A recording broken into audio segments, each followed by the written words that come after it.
Reliance അടക്കമുള്ള SR group അടക്കമുള്ളവർ ഇന്ധന മേഖലയിൽ വിപണനമാണ്. ക്രൂഡ് ഓയിൽ പുറത്തു നിന്ന് വാങ്ങി സംസ്കരിച്ച് ഇന്ധനമാക്കി മാറ്റുന്ന ഉൽപാദന മേഖലയിൽ അത്യപൂർവമാണ്. അത് ONGCയുടെ കുത്തകയാണ്.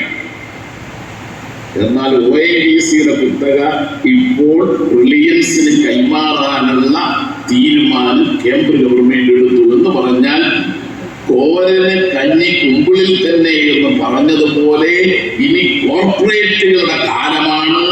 നാം ഇരുചക്രമുള്ളവർ മൂത്രം മൂടിച്ച് അത് മുന്നോട്ട് പോകാമെന്ന് കണ്ടുപിടിക്കുന്നത് വരെ പ്രയാസത്തിലായി.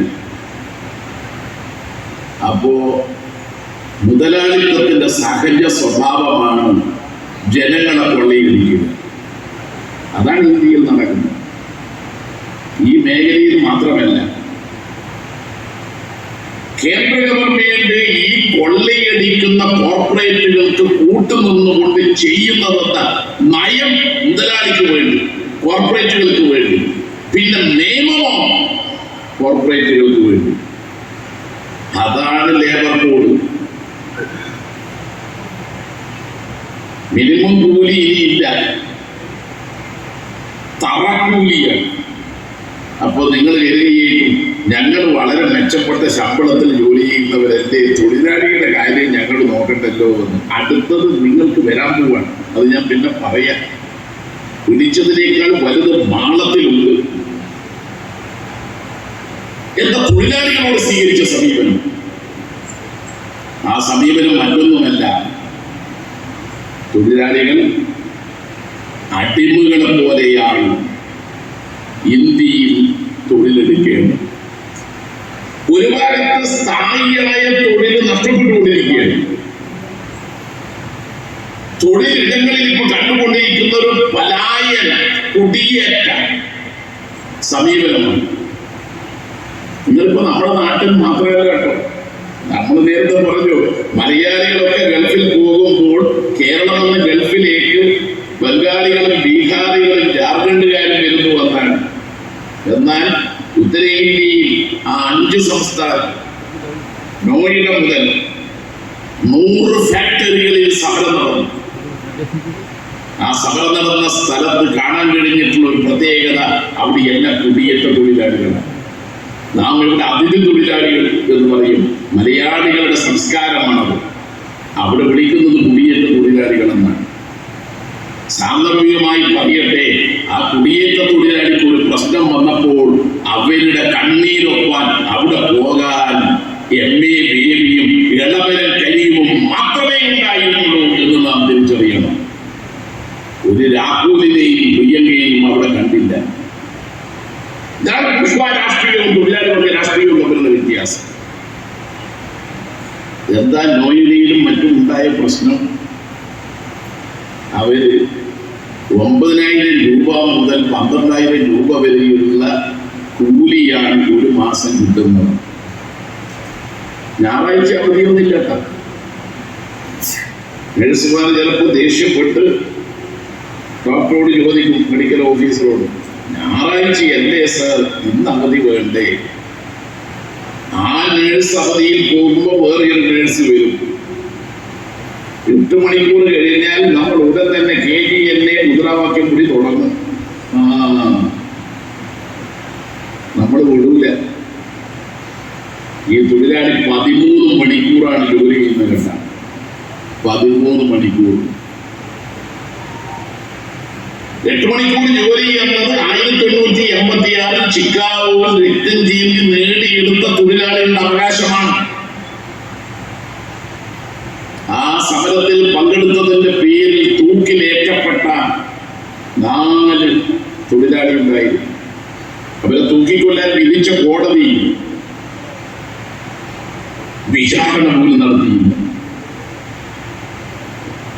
ഇന്നത്തെ ലോകമാകെയുള്ള നീതിശാസ്ത്രത്തിന്റെ ഒരു പ്രത്യേകതയാണ്, നിയമവ്യവസ്ഥയുടെ ഒരു പ്രത്യേകതയാണ്, കുറ്റാരോപിതൻ കുറ്റം തെളിയുന്നത് വരെ നിരപരാധിയാണ്. കുറ്റാരോപിതൻ തന്റെ നിരപരാധിത്വം തെളിയിക്കാൻ കോടതിയിൽ അഭിഭാഷകൻ അഭിഭാഷകനെ വെക്കാം, സ്വന്തമായി കേസ് വാദിക്കാം, തെളിവുകൾ ഹാജരാക്കാം.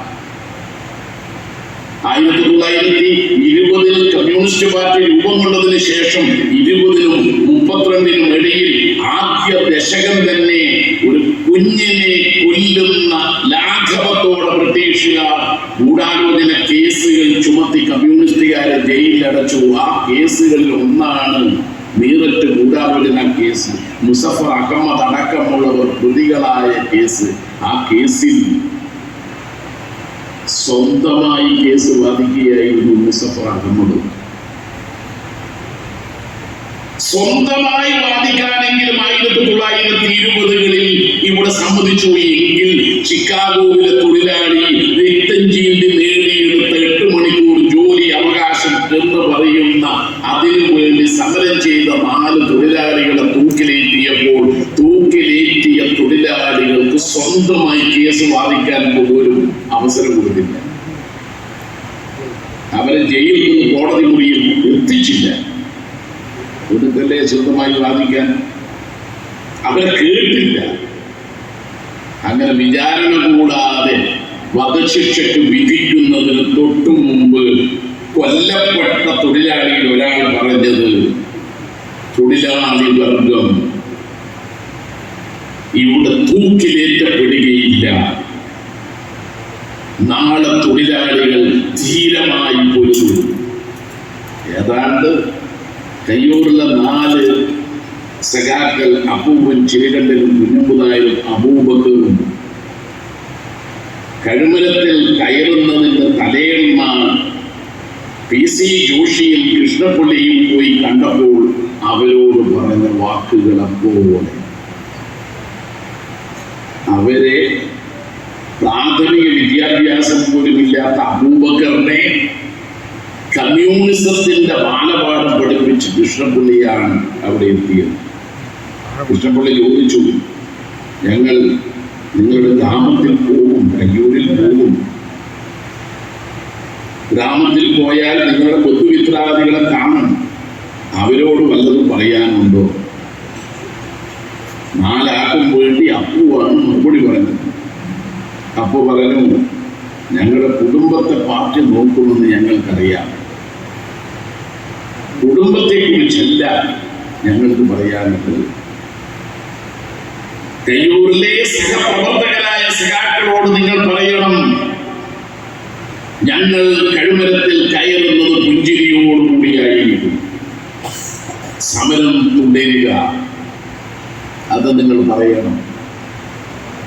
ഞാനിവിടെ സൂചിപ്പിക്കുന്നത് തൊഴിലാളികളുടെ നേതൃത്വത്തിൽ നോയിഡി അടക്കം നടത്തിക്കൊണ്ടിരിക്കുന്ന സമരത്തിന്റെ അവകാശത്തിന് വേണ്ടിയുള്ള പോരാട്ടത്തിന്റെ പൂർവകാല ചരിത്രം നാം ഓർക്കണം എന്ന് പറയാൻ വേണ്ടി മാത്രമാണ്. 8 മണിക്കൂർ ജോലി എന്നത് ചിക്കാഗോവിൽ രക്തഞ്ചി